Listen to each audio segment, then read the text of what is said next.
What's up, everybody? This is Dr. Adam Riddy, and welcome to the next episode of the One Thing podcast. I'm excited to speak with Dr. Jeffrey Novack, who is a molecular biochemist out of Pacific Northwest University in Yakima, Washington. We're going to be speaking about primarily pathways of inflammation, pathways that are associated with chronic disease. So we're speaking about autophagy, NRF2, MTOR. These are some of the hot topics in medicine right now. They are involved with an understanding of some of the processes that regulate or contribute to chronic inflammatory diseases. So you've heard a lot about fasting, and you've heard a lot about ketogenic diets. You've heard about the importance of regulating inflammation in the body. Well, this goes down to the molecular cell level of these concepts and tries to unpack and understand why potentially certain nutritional approaches can help prevent or regulate or slow down neurodegenerative diseases and other chronic inflammatory diseases. It just so happens that Dr. Novack was my pharmacology professor at Bastyr University. A number of naturopathic doctors, a whole generation of naturopathic doctors, benefited from having us learn from him. He had a degree in pharmacology from the University of Washington and ended up on the Bastyr campus in the early 90s. Much to our benefit, he taught us a lot about drugs, and we learned a lot about pharmaceuticals and how they play a role in naturopathic medicine.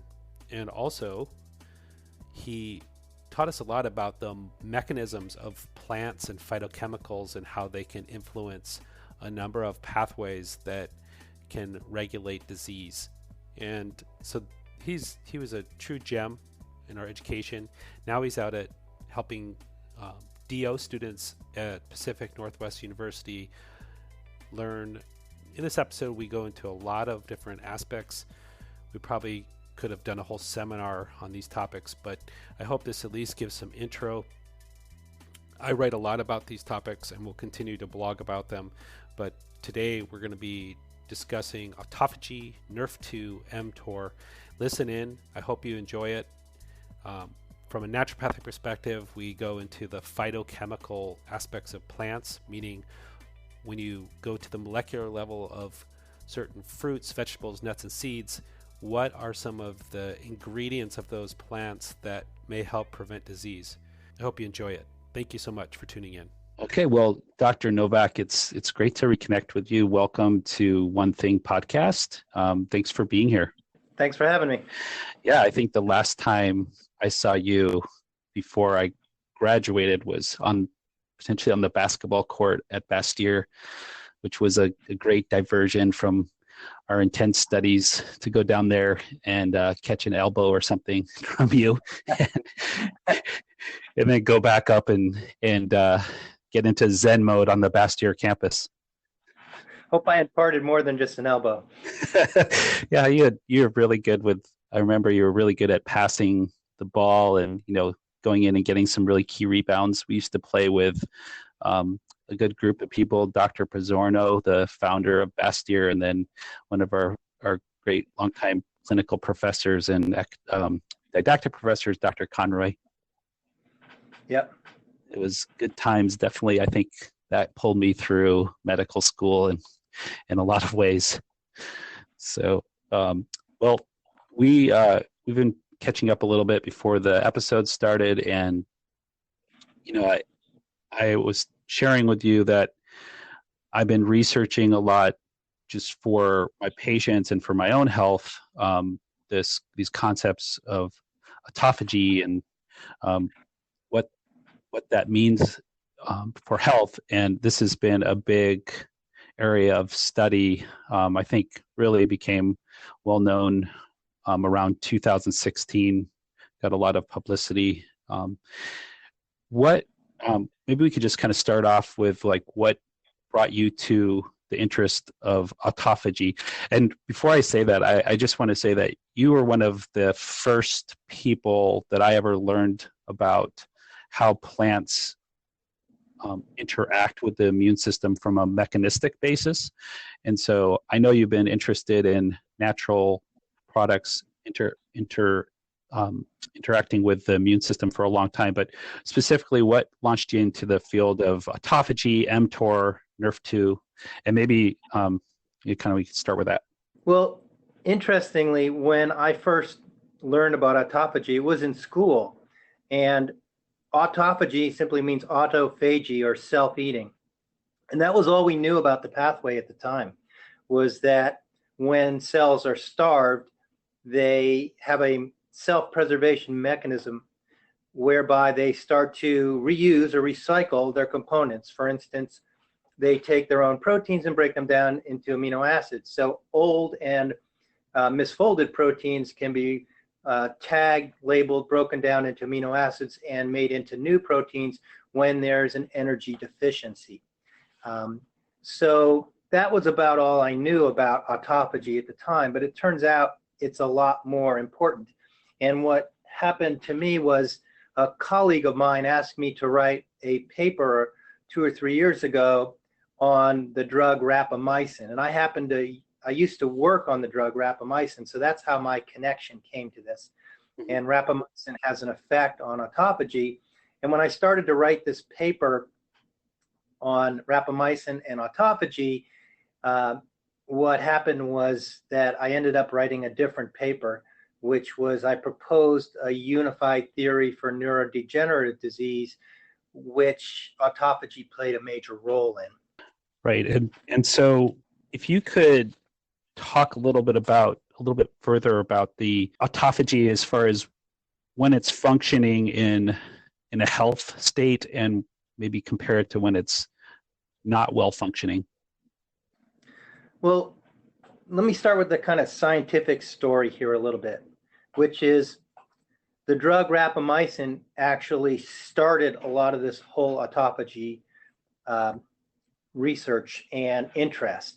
And the reason is that low dose but not high dose rapamycin is the only pharmacological agent that has ever been shown to increase lifespan across a whole variety of species, everything from C. elegans worms all the way up through mammals. And so this is the only thing that's been shown to do this as a drug. But what else has been shown to increase lifespan and interestingly also make healthier animals? It's not just they live longer. So sometimes you can get a drug that'll have C. elegans, for instance, live longer, but they won't move well. In this case, they live longer and they move well. They acted like they were young. And so the only other thing that's been shown to do that is nutrient deprivation or partial starvation. Mm-hmm. And the other interesting aspect to this, for both of these, if you starve something for too long, they actually get worse and die. If you give too high a dose of rapamycin, they actually get worse and die. But if you give a low dose or you partially starve, then the organism lives longer and is healthier. And so that is kind of where my interest was initially sparked. Okay. So yeah, let's talk about mTOR, because that's actually named after this medication, right? This pathway mTOR, which is involved with autophagy. Can you sort of introduce us to mTOR and tell us kind of what it does? So mTOR, its name is molecular target of rapamycin. So that's why it's called mTOR. So it's actually the target of rapamycin.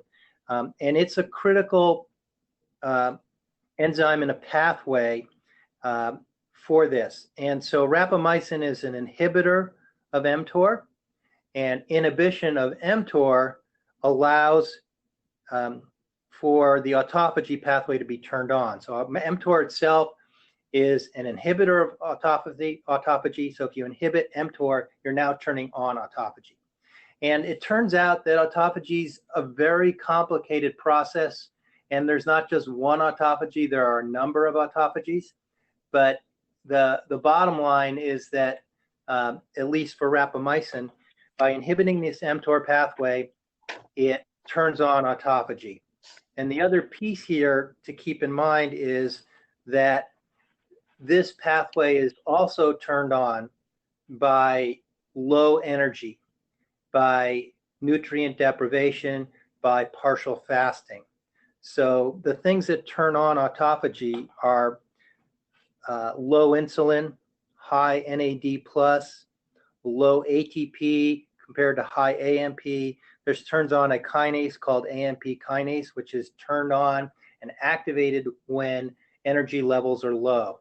So it's kind of a defense mechanism of cells, but it's also a critical pathway to clear out the junk in the pathway, so to speak. So all of our cells, especially our long-lived cells, like neurons, accumulate damaged proteins, protein aggregates, and in addition to just proteins, organelles are also targeted to lysosomes for destruction. And in particular, the critical organelle that needs to be targeted when it's dysfunctional is mitochondria. So dysfunctional mitochondria end up, if they are not targeted to lysosomes through the autophagy pathway, they stick around and they produce a lot of reactive oxygen species that damages more protein, DNA, and other substances. This leads to more protein aggregates in the cell, and that's the hallmark of a lot of neurodegenerative disease, for instance, is these protein aggregates. Yeah, so in the paper that you referred to, you talked about this pathway being linked to neurodegenerative diseases like Alzheimer's disease, Parkinson's disease. Can you talk about the difference between how this pathway, the mTOR pathway, plays out in Alzheimer's disease compared to Parkinson's disease, and if there is a difference or if it's similar? Well, there are similarities in both, and another piece of evidence that kind of points towards autophagy being important is the emerging genetic evidence, particularly in Parkinson's disease. So there are a number of rare genetic defects that cause a very early onset Parkinson's disease, and people could not figure out why that was initially. But we now know that a couple of these genes called Parkin and Pink that cause very early onset Parkinson's disease, these alter autophagy and decrease the amount of autophagy, and they're actually genes involved in autophagy. So here's a direct link between not enough autophagy and very early onset Parkinson's. And then studies in mice and a couple of other studies for Alzheimer's have also clearly shown this link between lack of autophagy and Alzheimer's progression in mice, for instance. So there's an accumulating amount of evidence that indicates that a lack of autophagy leads to destruction of neurons, either in Parkinson's or Alzheimer's. That's really interesting because, both those diseases are linked to accumulation of certain proteins, right, in the cells. Yeah, so for Parkinson's, it's alpha-synuclein protein aggregates that the cell can't get rid of.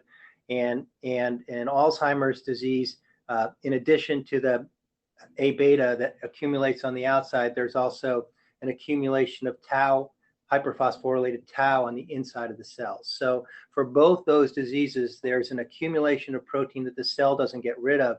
And that there's a well-known misfolded and protein aggregate pathway that triggers apoptosis and cell death in those cells.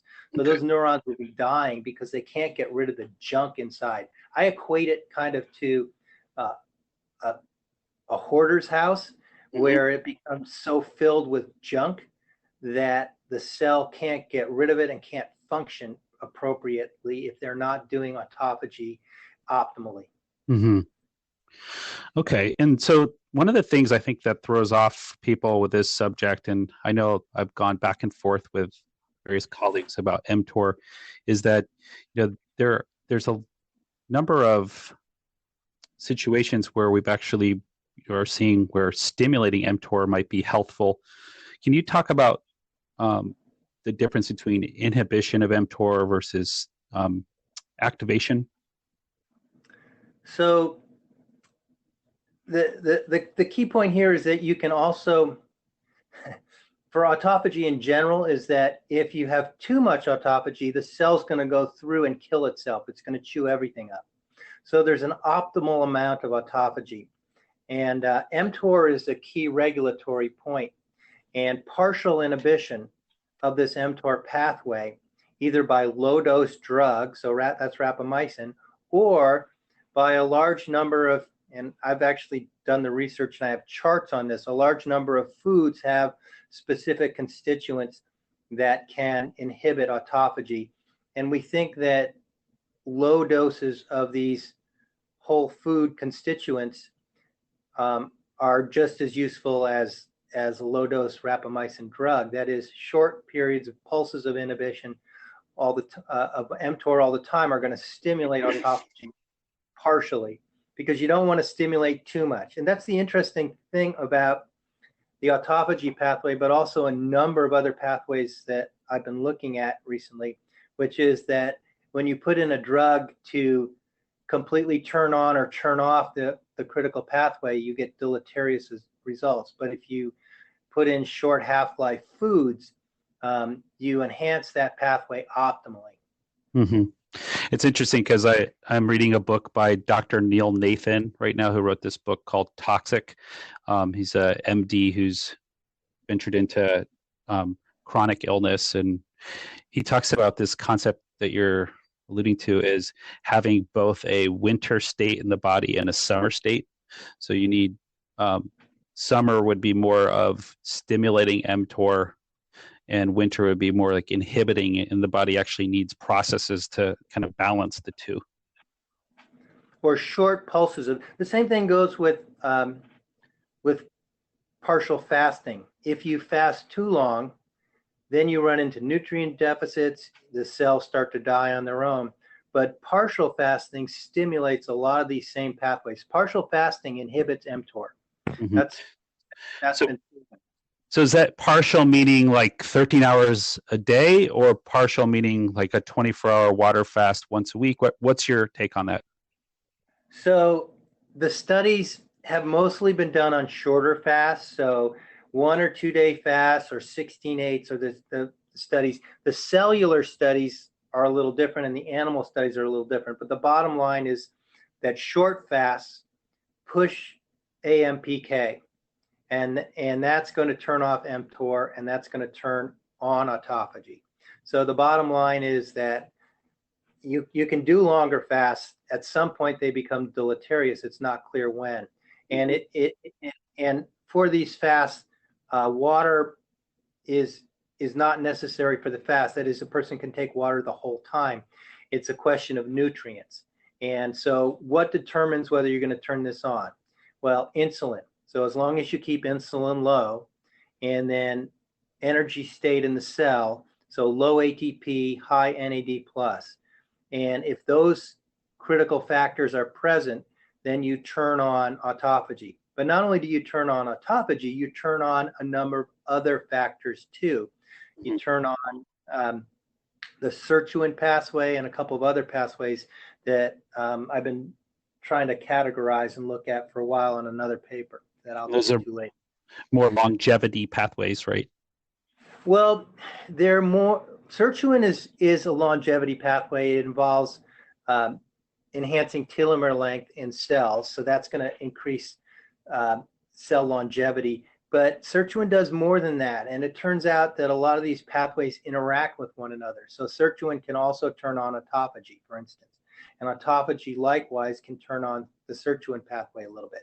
So there's reciprocal interactions, and there's a complicated dance of these pathways together.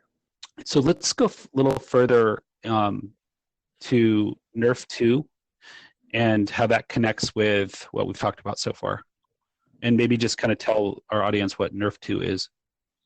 So NRF2 is a transcriptional activator, meaning that it's kind of a key control point that turns on an entire set of genes.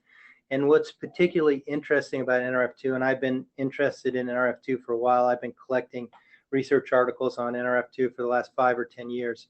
In addition to NF-kappa B, that's my other area of interest. But for NRF2, the set of genes it turns on are the cell's entire protective response against oxidative damage. So there are whole sets of genes turned on by NRF2, everything from glutathione synthesis to glutathionase transferase, even other phase 2 enzymes. And so NRF2 is, like autophagy, a pathway that allows cells to be protected from oxidative damage. The really interesting and critical part about this that I think most people don't understand or think about is that NRF2 is actually activated by reactive oxygen species. It has a sense protein that's connected to it all the time called KEAP.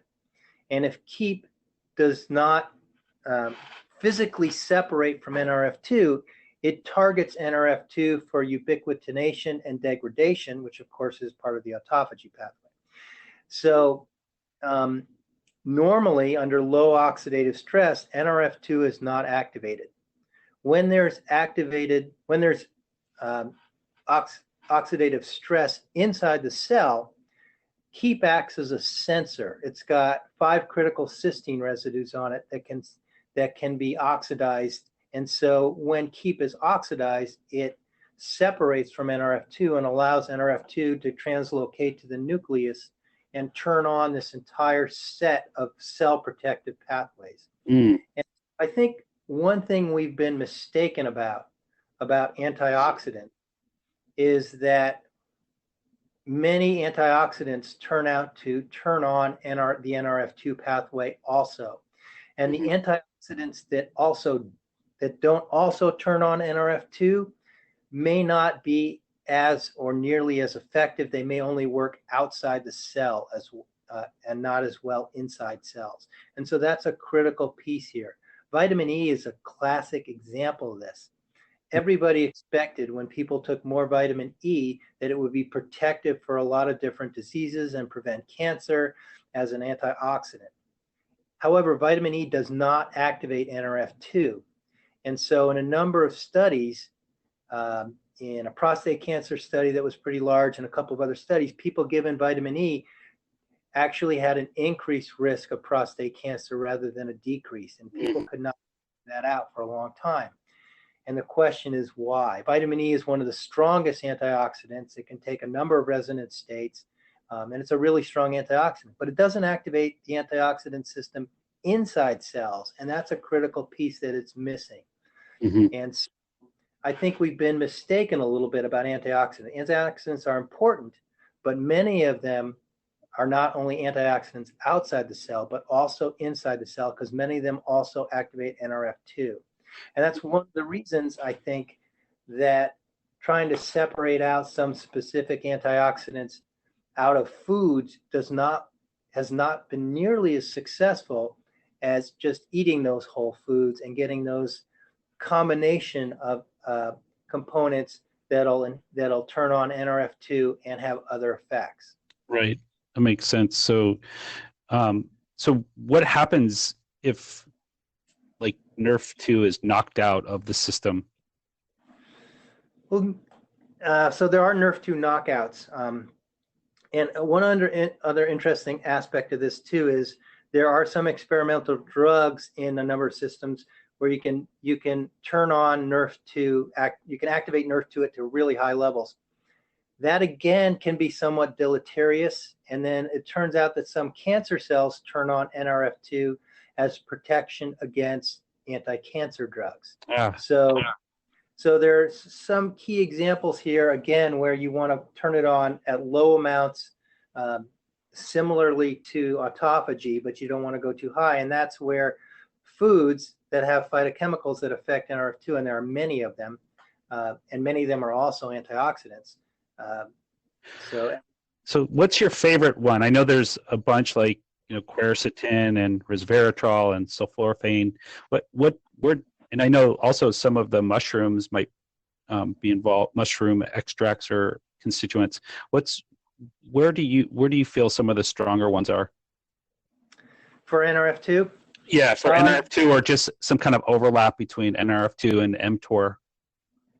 So it's interesting that you mentioned that, because the next paper I'm working on is theorizing kind of a whole new paradigm for why most of these whole foods and in particular fruits, nuts, and seeds, because those specific foods were the foods that the Institute for Health Metrics at the University of Washington, their Gates Foundation, they crunched really big numbers and a lot of really big studies. And what they came up with was the foods, the diet is the number one factor for reducing both death and disability years from disease. And note that they don't just lose mortality, they also look at disability years from other disease. So for diabetes, disability years from diabetes, for instance, is the major cause of blindness, the major cause of limb loss in the US. And so they looked at those other factors too, not just did somebody die, but what disability years did they have? And when they did that, diet was number one. And of the dietary factors, what they found was the number one thing people could do by far was eat more fruits to prevent both death and disability. Mm. And that's particularly interesting because a lot of people would say, oh, vegetables or other things, but fruits were number one. Number two were nuts and seeds. And number three was salt intake, but they said that was processed foods. So too much processed foods was number three, but it was far behind. As long as you ate lots of fruits, nuts, and seeds, those were the critical factors for this. Vegetables were further back, leafy green vegetables. But that information struck me in particular. And so I wanted to address the question, why were fruits, nuts, and seeds, some vegetables, and I also did spices and herbs and looked at those and tried to make a huge chart of these. Why were these critical for health? What constituents did they have that were critical for health? And when I looked at the theories that were already out there for this in nutrition, the macronutrient theory didn't fit at all. Nuts and seeds are really high in fats, and fruits are really high and are fairly high in carbohydrates and fructose. None of those were considered healthy. So the macronutrient theory, I think, has been pretty much debunked on a lot of different levels. There are a number of different diets you can eat to get healthier values for cardiovascular risk and other things. So you can eat a low fat, you can eat a low carb. There are a lot of different ways to do this, or you can do partial fasting, any of those. So macronutrients probably not the critical point. And then most people have considered, well, it's the vitamins and minerals. But in the last 5 or 10 years, there have been a large number of studies looking at long-term effects of vitamins and minerals, and they haven't been as beneficial as we thought they should be. Mm-hmm.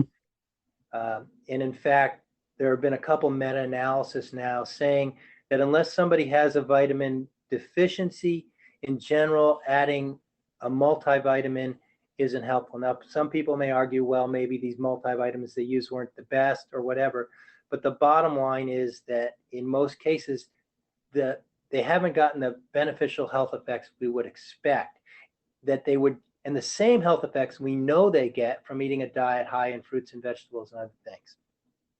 Everything from extra virgin olive oil to whatever.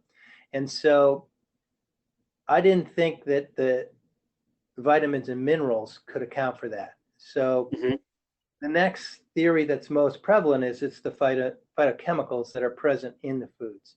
And I agree with that. They're present in much higher amounts. They have all kinds of health effects on their own for the most part.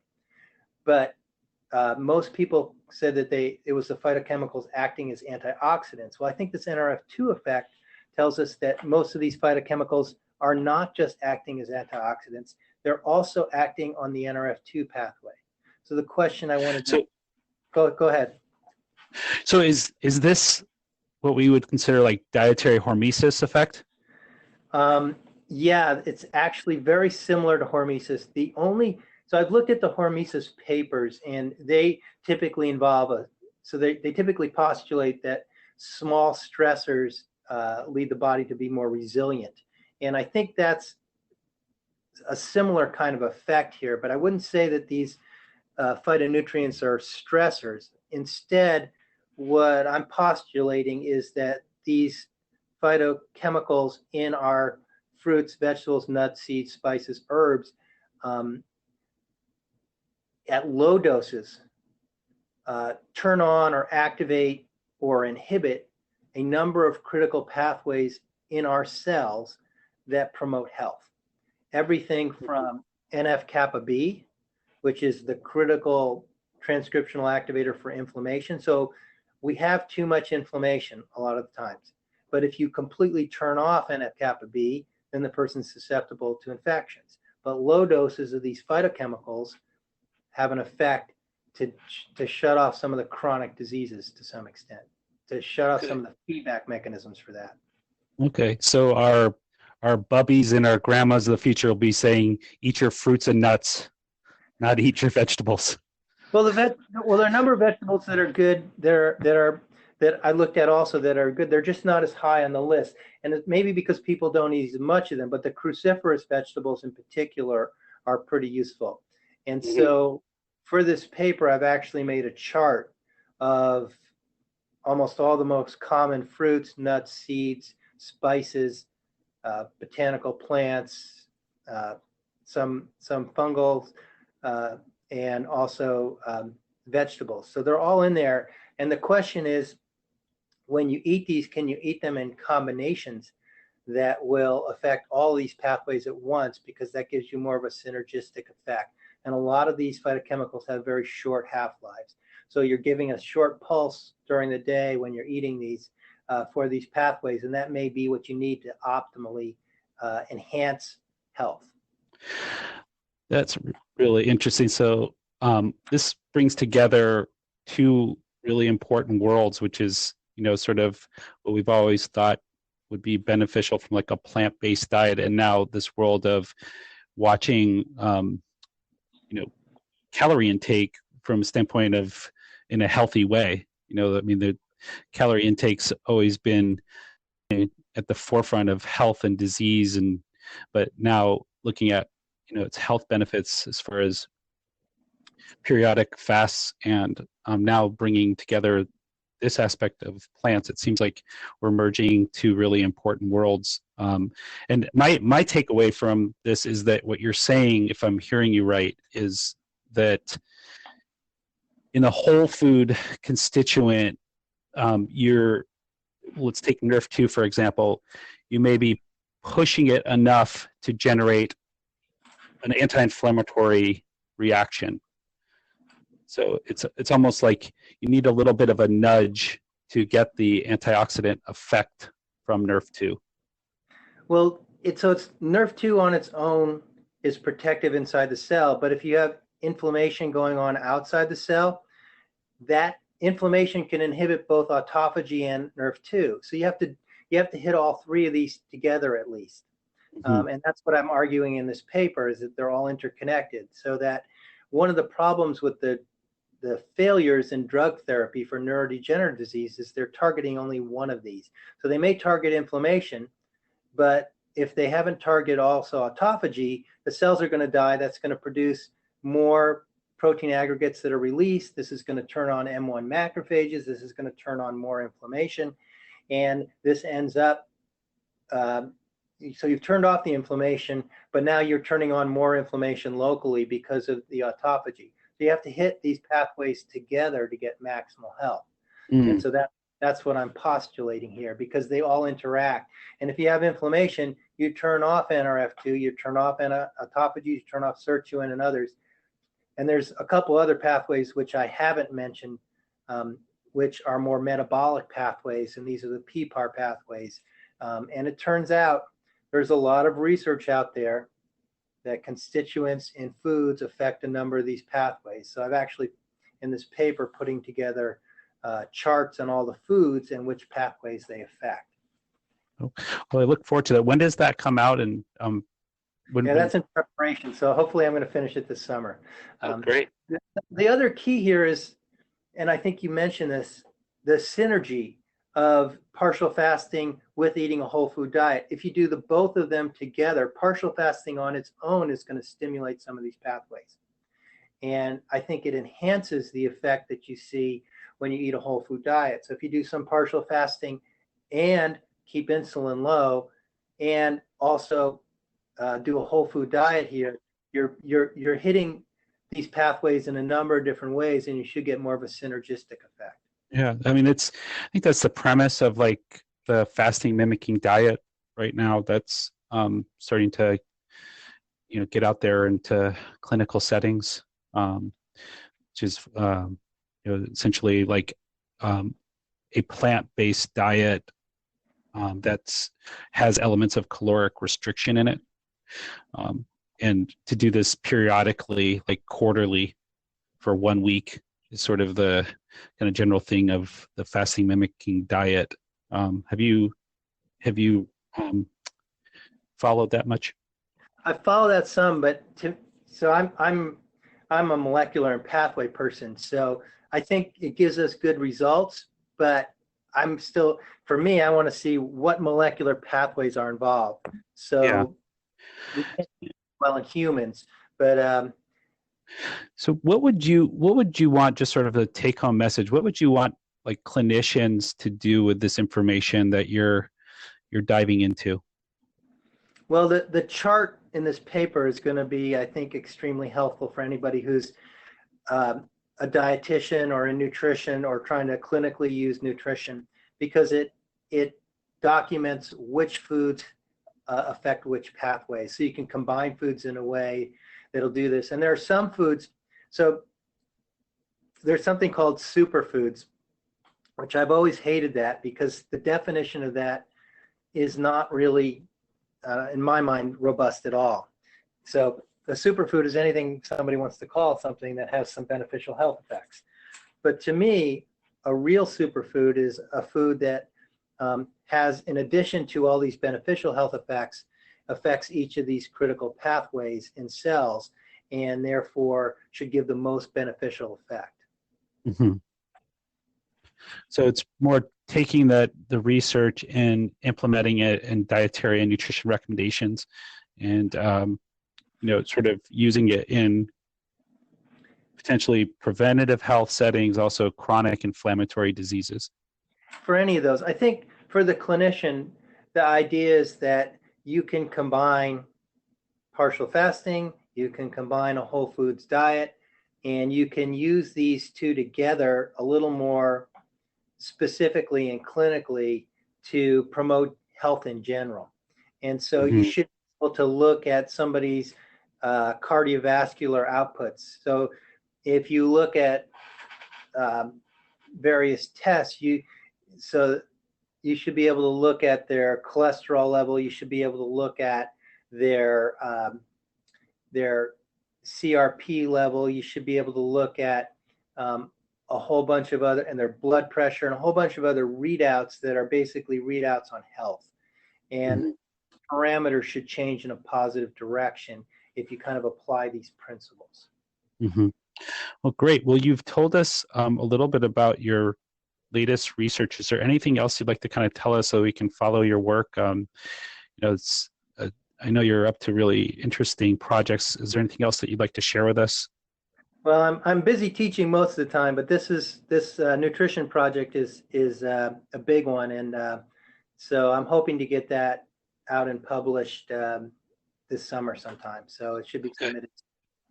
Okay. And when you used to lecture, I kind of wish we had like a stick, because you used to carry like this big kind of broomstick type thing, and whenever there'd be like a key point, you would tap on the board. You remember that? Yeah, I had a big it was a dowel I used as a pointer. Yeah. Yes, that would work good. Every time that thing would tap on the wall, I would make sure I would write down what you're saying. So I don't know if you're still using that, but that was an effective teaching tool. Yeah, we've gone more electronic these days. Okay. Yeah. Okay. All right. Well, thank you for being on. This was really interesting. I feel like I know much more than I did when we started the conversation. So thank you. These are all really, these ideas are really within reach as far as any provider or patient. This is something that could really make a difference. And so thank you for your time. All right. Well, thanks for talking to me. It's good talking to you again. Okay. Thank you. Thanks for tuning into the episode, everybody. That was really enjoyable for me to speak to Dr. Jeffrey Novack. I hope that you enjoyed it. Some key takeaways from this is there are many health reasons to consider autophagy. Just from a longevity standpoint, I think it's probably most ready.